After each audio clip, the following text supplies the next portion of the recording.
દોસ્તો આજકાલ કોઈની દલાલી કોઈની ભાંજગેડા નહીં કરાય દોસ્તો, કારણ કે કોઈના ગુલામ બનવાનું નહીં દોસ્તો. કેમ કે હમી બીજાને વાડી રખાડી ને તો ત્યાં જ ગદ્દાર નીકળ્યા. આપણને કઈ મળે નહીં ને આખું વરાયની કાઢી કરવાની. તો ખાસ આદિવાસી સમાજમાં આપણે જે કઈના ભાગ્યા જે બીજા ભાગ આપણે મેલે અને બીજા લાડે એવું કરો જ નથી દોસ્તો. એમાં આપણી માં ચોદા જાય મની દોસ્તો. કાયદેસર હું હોય એવી કીરો છે. તમે આ પહેલા રેકોર્ડિંગ સાંભળ લો. એ મારા દાદિયા હારાની જ વાડી બનાવ બન્યા છે. લોકોને એની હાથ બજાર થઈ છે. તમે સાંભળ લો.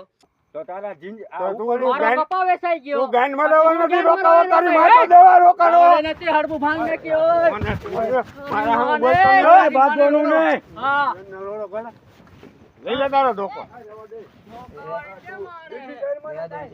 અને હા સાંભળ લીધું હોય દોસ્તો.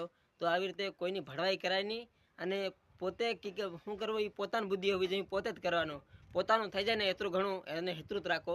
તો જય જોહાર, જય આદિવાસી.